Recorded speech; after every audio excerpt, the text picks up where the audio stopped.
हाय दोस्तों, कैसे हैं आप सभी। मैं डॉक्टर आनंद व्यास फिर से अपने YouTube चैनल पर आप सभी का स्वागत कर रहा हूं। और जिस घड़ी का इंतजार था HR के बंदों को, वो घड़ी आ गई। HR एनालिटिक्स लेके मेरी वीडियो आ गई। ठीक है, बहुत बच्चे परेशान हैं। प्रखर साहब जैसे कि एक कमेंट वाले हैं हमारे प्रखर जी, एक सब्सक्राइबर है मेरे, उनके बहुत कमेंट थे और सौरभ जी के भी कमेंट थे। दोनों का मैं बहुत तहे दिल से धन्यवाद देता हूं कि वो हमारे चैनल को इतना सपोर्ट कर रहे हैं। ऑफिशियली मैं कह रहा हूं कि वैसे तो काफ़ी सारे बच्चे सपोर्ट कर रहे हैं, सबका नाम ले पाना तो संभव नहीं है, लेकिन प्रखर और सौरभ जी का बहुत बड़ा योगदान है। बहुत कमेंट है उनके कि सर HR एनालिटिक्स के वीडियो नहीं है और जल्दी से ले आओ, एग्जाम बहुत नज़दीक आ गए। हमारी कोशिश चल रही है कि आज ही शुरू करूंगा और आज ही खत्म करूंगा। परफॉर्मेंस रिवॉर्ड मैनेजमेंट भी कंप्लीट कराने की पूरी कोशिश है। अभी जस्ट मैंने फर्स्ट यूनिट का मैं वीडियो लाया हूं, लेकिन अपन को एग्जाम है, लेकिन भागना नहीं है। यहाँ पे जल्दी करनी है, जल्दबाजी नहीं करनी। जल्दी करना है लेकिन जल्दबाजी नहीं करना। बेसिक कंसेप्ट यहाँ पे क्लियर हो गए ना तो एग्जाम ऐसे उड़ा दोगे, कोई दिक्कत नहीं आएगी। इतने इजी सब्जेक्ट बने हुए, मतलब ब्रेड एंड बटर। थोड़ा सा पढ़ लिया, थोड़ा सा मेहनत कर ली। अरे आप थोड़ी क्या, आप तो बहुत मेहनत कर रहे हो, ये तो सब मेरे को पता है ना। बहुत मेहनत कर रहे हो, मेरा वीडियो देख रहे हो तो मेहनत तो कर ही रहे हो। तो अपन HR एनालिटिक्स पे आ गए हैं। बेसिक कंसेप्ट से क्लियर करूंगा और एडवांस लेवल तक आपको, जब आप 5th यूनिट पे पहुंच रहे होंगे HR एनालिटिक्स के, तो बिल्कुल एडवांस लेवल तक आ चुके होंगे मेरे साथ। तो क्या है, सारे फंडामेंटल क्या है, सारा बेसिक क्या है, सारी चीजें अपन क्लियर करने वाले हैं। ठीक है, कहीं कोई दिक्कत हो तो please let me know, comment कर दीजिएगा। अगर सर आपको कोई टॉपिक समझ में नहीं आया तो मुझे बता दीजिएगा। ठीक है, जल्द से जल्द अपन सारे टॉपिक, सारे सब्जेक्ट कंप्लीट करने की कोशिश कर रहा हूँ। MBA 4th सेम वालों के लिए तो बिल्कुल एकदम धड़ाधड़ वीडियो ला रहा हूँ, और 2nd सेम वाले थोड़ा सा इंतजार कर लो, इस हफ्ते में आपकी भी वीडियो शुरुआत कर दूंगा। ठीक है, चलिए बेसिक कंसेप्ट से शुरू करता हूँ। अपना जो टॉपिक है, जो सब्जेक्ट है, उसका नाम है HR एनालिटिक्स। सबसे पहले सब्जेक्ट समझ लो, उसके बाद अच्छा MBA में सब्जेक्ट है, BBA में भी है, BCom ऑनर्स में मिलता है, PGDBA में मिलता है, और UGC नेट के लिए एक नया सब्जेक्ट है, जानना बहुत जरूरी है। UGC नेट की जो तैयारी कर रहे हैं उनके लिए भी HR एनालिटिक्स तो पढ़ना ही पड़ेगा भैया, किसी से भी कर लो, मैनेजमेंट में कर रहे हो तो करना पड़ेगा। तो क्या है HR एनालिटिक्स? सबसे पहले हमको यहाँ पर 2 वर्ड सीखने होंगे। पहला है HR, जिसको हम कहते हैं ह्यूमन रिसोर्स। बहुत आसानी से समझा रहा हूँ, बहुत धीरे से समझाऊंगा। ठीक है, सी है ना। हाँ, ह्यूमन रिसोर्स क्या है? The manpower of the company is called the human resource, as simple manner. ठीक, the analytics, when we say the analytics, it's more than the data, it's more than the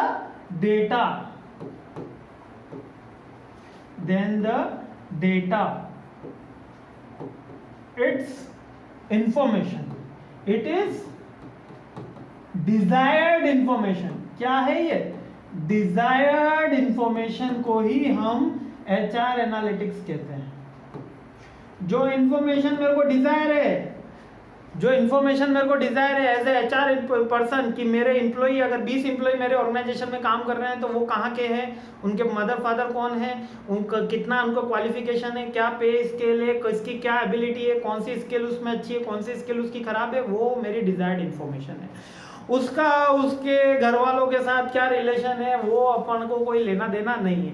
वो bike से आता है या bullet से आता है, ठीक है, आपको इंटेलिजेंस बढ़ाने के लिए चाहिए, IQ बढ़ाने के लिए चाहिए, लेकिन HR एनालिटिक्स का पार्ट नहीं है। ठीक है, तो HR एनालिटिक्स के अंदर द डिजायर्ड इंफॉर्मेशन आती है, सबसे पहला फंडामेंटल ये। और दूसरा कि ये एनालिटिक्स है। एनालिटिक्स में क्या वर्ड यूज होगा हमेशा? इंफॉर्मेशन, यानी कि डेटा होगा तो वो प्रोसेस्ड डेटा होगा, डेटा प्रोसेस्ड होगा। प्रोसेस्ड तो वो क्या बन जाता है? इंफॉर्मेशन बन जाता है। मींस कि हम उनके बेस पे डिसीजन ले सकते हैं। प्रोसेस्ड इंफॉर्मेशन के बेस पे डिसीजन लिया जा सकता है, ऐसे तो डिसीजन ले नहीं सकते। जैसे कि 20 आदमियों की सैलरी अगर मैं दे देता हूं आपको और कह दूं कि आपको अब सैलरी हाइक करनी है, तो आप क्या डिसीजन ले सकते हो? नहीं ले सकते। क्यों? क्योंकि आपको केवल इंफॉर्मेशन, डेटा दिया गया, कितने की क्या रेंज है, कितने एम्प्लॉइज मेरे पास 5000 ज्यादा है, कितने कम है, कितने की क्या रिक्वायरमेंट थी, कितने पिछले साल बोनस दिया गया था, कितना पिछले साल हाइक दिया गया था। All the facts and figure जब हम उसके अंदर इंक्लूड करते हैं और ग्राफिकल मैनर में या टेबुलेशन मैनर में या रिप्रेजेंटेटिव मैनर में जिसको समझा जा सके वो इंफॉर्मेशन बन जाती है, और वही एचआर एनालिटिक्स है। ये आप समझ में आया ना। एचआर एनालिटिक्स क्या है? बेसिकली एचआर के डेटा को एनालिसिस करने को ही एचआर एनालिटिक्स बोलते हैं। अब इतना सिंपल सी बात है, और पता नहीं बुक के अंदर इतना सारा भर भर के दिया है ना, बच्चे बड़े कंफ्यूज हो जाते हैं। तो इसमें परेशान होने वाली बात नहीं। बुक्स में ऑथर ने थोड़ा सा उसके लेवल पे एक लेमन लैंग्वेज में लेके, आम भाषा में लेके, थोड़ा सा स्टैंडर्ड वे में लिखा। लेकिन अपन को क्या करना, अपन को तो मार्क्स लाने हैं। तो जब मार्क्स लाने हैं, जब बेसिक कंसेप्ट क्लियर करना है, तो HR analytics is basically mean as the giving the information about the HR, giving the information about the HR, not for only HR manager. यहाँ पर एचआर मैनेजर की बात नहीं हो रही है, the human resources. The resources means the all the employ of the company, उनके बारे में इंफॉर्मेशन देना विद द डिजायर्ड इंफॉर्मेशन, जो हमको जरूरी है, ठीक है, या जो हमारी इच्छा है। यहां तक बात समझ में आ गई होगी। अब इवोल्यूशन ऑफ एचआर एनालिटिक्स। अच्छा, आपको एक बात बताऊं कि ये सब्जेक्ट पहले नहीं हुआ करता था। मतलब कि वैसे तो ये इसकी हिस्ट्री बहुत पुरानी है। एचआर एनालिटिक्स सब्जेक्ट, एचआर की हिस्ट्री बहुत पुरानी है, लेकिन एचआर एनालिटिक्स सब्जेक्ट अब कंटेम्प्रेरी वर्ल्ड में शुरू हुआ है। क्योंकि पहले पर्सनल मैनेजमेंट था, फिर एचआर आया, अब एचआर एनालिटिक्स। अब क्या कह रहा है ये, अब देखिएगा यहाँ पे, HR analytics is the process of collecting and analysing human resource data order to improve organization workforce performance. The process can also be referred as a talent analysis, people analytics, or even workforce analytics. Means क्या HR analytics की continuous improvement हुआ, और there is only a data which give the information about the employee talent, skill and workforce ability, कि हम ये काम कर सकते हैं, हम ये काम नहीं कर सकते हैं, और क्या है उसका कलेक्शन और एनालिसिस है। बेसिकली एचआर के एनालिटिक्स, एचआर की इंफॉर्मेशन का। बस एचआर यहाँ पर ह्यूमन रिसोर्स पूरे के पूरे हैं, द कंपनी एम्प्लॉइज। और इसका इवोल्यूशन तो वैसे कहा जाता है 17th सेंचुरी से शुरू हुआ था, और 20th सेंचुरी में एचआर आया। पहले भाप की शक्ति के इंजन के आविष्कार के साथ जब हम फर्स्ट टाइम लाइट का इन्वेंशन किया, तब से चीज़ें चली जा रही हैं। लेकिन एचआर का 21st सेंचुरी में आया, और 21st सेंचुरी में ही एचआर एनालिटिक्स का वर्ड यूज हुआ। क्योंकि एक एचआर मैनेजमेंट तो हो गया था, ह्यूमन रिसोर्स मैनेजमेंट तो हो गया था, लेकिन फॉर द इफेक्टिव या स्ट्रेटेजिक ह्यूमन रिसोर्स मैनेजमेंट के लिए हमको इफेक्टिव एचआर एनालिटिक्स की जरूरत थी। इसलिए वो एनालिटिक्स लगे, इसलिए उसमें टूल्स लगे, इसलिए उसमें थ्योरीज आई। अब आगे अपन सारी थ्योरीज वगैरह सब देखने वाले हैं। बेसिकली अपन को ये याद रखना है कि 100 years ago the HR evolute, उसका इवोल्यूशन हुआ, और आज जो देखा जाता है वो HR analytics is the most novel thing कह सकते हो आप, बहुत ही नया है। और ये एचआर को हेल्प करता है, ह्यूमन रिसोर्स मैनेजर को हेल्प करता है उसकी ह्यूमन रिसोर्स को अच्छे ढंग से for a proper planning and better knowing about the human resource in their organisation, और कंटेम्प्रेरी इशू या वर्कफोर्स मैनेजमेंट भी जानने में हेल्प करता है। अब HR information system and data source, एक बहुत ही इंपॉर्टेंट क्वेश्चन निकलता है, HIS है ना, और डेटा सोर्स। पहले HIS क्या होता है? HIS means the information about the human resource, कि आपकी कंपनी में कितने एम्प्लॉई हैं, उनकी कितनी स्किल है, वो किस लेवल पे हैं, किस लेवल पे, मतलब मिडिल लेवल, टॉप लेवल या लोअर लेवल पे हैं, उनकी क्या सैलरी है, क्या उनसे फ्रिंग बेनिफिट दिए गए, कौन से उनके ट्रेनिंग एंड डेवलपमेंट की एक्सरसाइज कराई गई, कौन से उनको मोटिवेशन के लेक्चर्स दिए गए, कौन सी उनको मोटिवेशन की टेक्निक दी गई। ये सारी की सारी इंफॉर्मेशन एक डेटा में रहती है। उनका वर्क टाइमिंग, जॉब टाइमिंग, कब आ रहे हैं, कब जा रहे हैं, क्या लीव मैनेजमेंट है, कितनी लीव्स वो टेकन करते हैं, कैसे उनका एम्प्लॉय के साथ 360 डिग्री परफॉर्मेंस अप्रेजल करते हैं, वो सारा का सारा डेटा को हम ह्यूमन रिसोर्स इंफॉर्मेशन कहते हैं। और इसको जिस सॉफ्टवेयर में रख देते हैं वो human resource information system software कहलाता है। देखिए आइए, human resource information HRIS is the software solution, ये सॉफ्टवेयर है, then maintains, manage and process detailed employ information of the human resource related policies and procedure. अब मेरे को छुट्टी लेनी होती थी, मैं पहले एक ऑर्गेनाइजेशन में काम करता था, छुट्टी लेनी होती थी तो पहले एक स्लिप भरी जाती थी। उन्होंने थोड़ा ERP लाए, एम्प्लॉय रिसोर्स, ठीक है, ERP सिस्टम लाए, एम्प्लॉय रिसोर्स प्लानिंग। छुट्टी लेनी है, डायरेक्ट हम ऑफिस में जाते थे, कंप्यूटर पे डायरेक्ट ERP सॉफ्टवेयर पे लीव अप्लाई करे, बॉस के पास गया, बॉस ने वो लीव पढ़ी, उसके बाद नोटिफिकेशन आया, उसने वो पढ़ी, उसने अप्रूव कर दी या डिसअप्रूव कर दी तो उसमें रीजन डाल दिया, अगर रीजन है तो जाके मिल लो, और अप्रूव कर दी तो घर चले जाओ। ठीक है, तो ये एक तरीके के सॉफ्टवेयर होते हैं जिनमें हेल्प करी जाती है सारे के सारे ह्यूमन रिसोर्स रिलेटेड इंफॉर्मेशन रखने की। और डेटा सोर्सेज, अब ये भी डेटा सोर्सेज भी है। HR data sources can be categorised into 3 group. HRIS data, the data from the company human resource information system HRIS include most of the company's data about the employee. Common example और HRIS system Workday, Oracle और SAP. अच्छा ये केवल नाम है SAP, Oracle और Workplace, ये data के नाम है, HR मतलब सॉफ्टवेयर के नेम है जो HR के डेटा ऑर्गेनाइज करते हैं। अब उसमें उनका पीएफ रिटर्न हो गया, उनमें उनकी सैलरी हो गई, उसमें उनका जॉब लीव रिकॉर्ड हो गया, उसमें उनका बोनस रिकॉर्ड हो गया, उसमें उनका ट्रेनिंग रिकॉर्ड हो गया, उसमें उनके अचीवमेंट हो गए, उसमें उनका फोटो पिक्चर जॉब प्रोफाइल सारी चीज़ें हो जाती है, वो एचआर डेटा सोर्सेज है। अब सिंपल है ना, देखो कहाँ मुश्किल है, बहुत आसान सब्जेक्ट है, हुआ मत बनाओ। देखो बहुत आप मेहनत कर रहे हो, कुछ बच्चे बहुत सारे बच्चों को डरा देते हैं कि एचआर एनालिटिक्स टफ सब्जेक्ट है, अरे कैसे करेंगे कैसे करेंगे, अरे बहुत इजी है ना। देखो मैं समझा रहा हूँ, कहीं कोई दिक्कत आ रही है, बहुत इजी है, मेरे ब्रेड एंड बटर है, थोड़ा सा मन लगा के पढ़ लो, बहुत अच्छा स्कोर आएगा। एमबीए 4th सेम में टॉप करोगे, जॉब प्लेसमेंट में बात जाएगी तब बहुत मजा आएगा, क्योंकि अब जो जॉब प्लेसमेंट होता है वो एचआर एनालिटिक्स ज्यादा होता है उसके अंदर। ठीक है, एचआर के बेसिक रोल तो सबको ही पता है, एचआरएम के रिक्रूटमेंट, ट्रेनिंग, डेवलपमेंट, प्लानिंग, है ना, सिलेक्शन, तो वो तो पता ही है। बट अपन को क्या करना है, एचआर एनालिटिक्स भी पॉइंट सीखने हैं, अपन को एक्सेल भी उसके अंदर आना जरूरी है। ठीक है, आइए HR matrix and the HR analytics.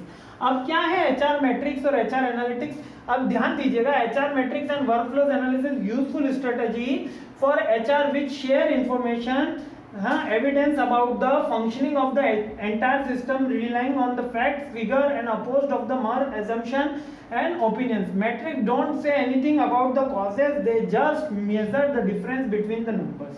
बहुत important लाइन है, क्या कह रहा है, ये कह रहा है कि जो एचआर मैट्रिक्स है, एचआर मैट्रिक्स है ना, मैट्रिक्स है, वो केवल इंफॉर्मेशन देती है डेटा के बारे में, कोई डिसीजन का टूल नहीं है। इंफॉर्मेशन अबाउट डेटा कि कंपैरिजन करने का बोला था, तो इन्होंने एचआर मैट्रिक्स ने कंपैरिजन करके दे दिया कि भैया ये ए का जॉब कार्ड है, ये बी का जॉब कार्ड है, ए ने 20 दिन नौकरी करी है, बी ने 10 दिन नौकरी करी, ये उसका एचआर मैट्रिक हो गया। मींस बेसिकली ये जॉब कार्ड, ए ने इतना आउटपुट यूनिट दिया, बी ने इतना दिया है, ए ने इतनी सैलरी उठाई, बी ने इतनी उठाई, ए का एम्प्लॉय वर्क रिलेशनशिप हायर है, इसका लोअर है, इसका मिडल है, ये सारी की सारी चीजें एचआर मैट्रिक होती है।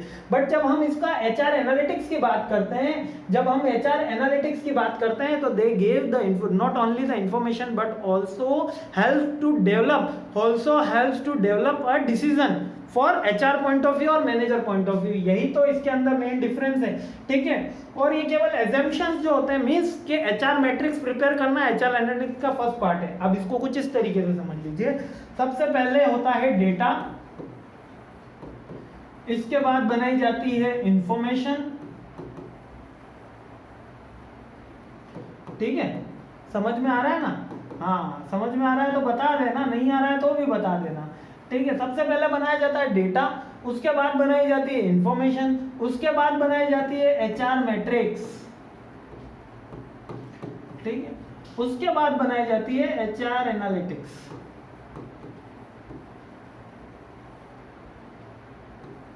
समझ में आया, समझ में आया कि ये प्रोसेस है, पहले डेटा होगा, फिर उसका इंफॉर्मेशन बनाई जाएगी, फिर उसको मैट्रिक्स में कन्वर्ट किया जाएगा। मींस के क्लस्टर वाइज आपने उसको डिवाइड कर दिया, ये स्टोर डिपार्टमेंट का डेटा, ये मैन्युफैक्चरिंग डिपार्टमेंट का डेटा, ये मार्केटिंग डिपार्टमेंट के एम्प्लॉयज का डेटा, ये मैट्रिक्स में हमने उसको डिवाइड कर दिया on the basis of the certain conditions. ठीक है, और फिर उसको डिसीजन फॉर्म में लेना है, उसको कुछ रिप्रेजेंटेटिव फॉर्म में लेना है, तो वो एचआर एनालिटिक्स का पार्ट हो जाती है।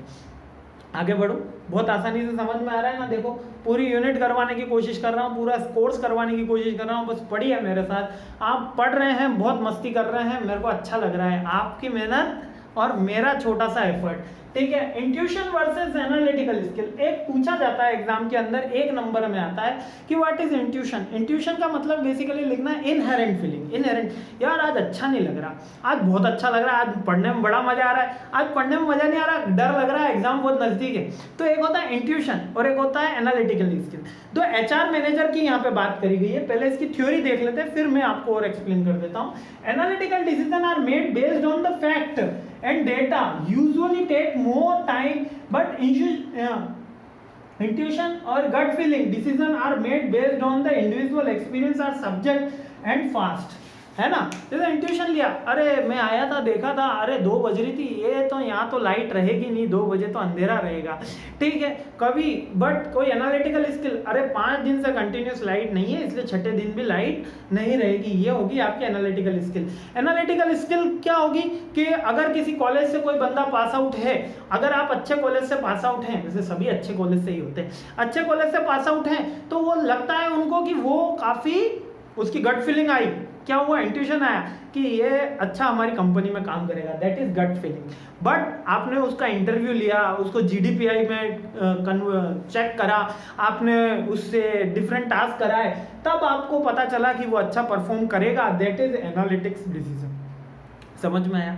फास्ट तो इंट्यूशन वाला होता है, लेकिन एनालिटिकल स्किल मोस्ट अप्रोप्रिएट और मोस्ट सूटेबल होती है, ठीक है। गेट अब थोड़ा सा एनालिसिस फ्रेमवर्क लाइक लैम्प बहुत इंपॉर्टेंट है। एनालिटिक्स का फ्रेमवर्क, एचआर एनालिटिक्स का फ्रेमवर्क है, बहुत इंपॉर्टेंट क्वेश्चन बनता है एग्जाम के अंदर भी कि लैम्प को समझा दीजिए, लैम्प को समझा दीजिए। क्या है logic, analytics, measure and process. Logic, किसी भी एनालिसिस को समझने से पहले उसके बिहाइंड हमको लॉजिक ढूंढना होता है कि वाई। मैंने आपको पहले ही लाइन में अंदर बताया था कि डिजायर्ड इंफॉर्मेशन है। कौन सी इंफॉर्मेशन है?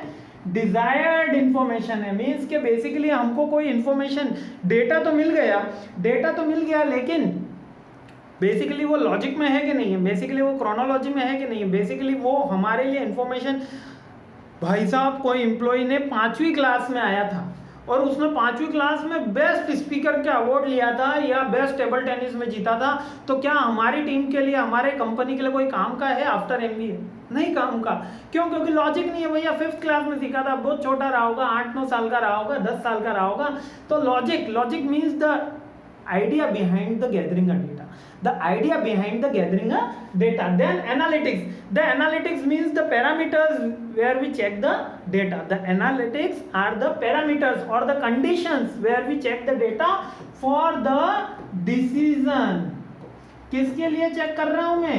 डिसीजन के लिए। और मेजर में क्या है? मेजर में भी बेसिकली कंपैरिजन ही है, कंपैरिजन, ठीक है। कंपैरिजन ABCDEFG 4 ऑप्शन थे, किसको ये जॉब दी जाएगी? मेजर। अभी मैं एग्जांपल के साथ आपको क्लियर कर दूंगा। देन प्रोसेस, देन अगेन इसको रिपीट करना है, logic, analytic, measure and process. Process का मतलब इंप्लीमेंट कर देना है वैसे तो। अब इसका एक सिंपल सा आपको एग्जांपल लेके बताता हूँ। इंडियन क्रिकेट टीम में आपको टॉप ऑर्डर के बैट्समैन चूज करना है।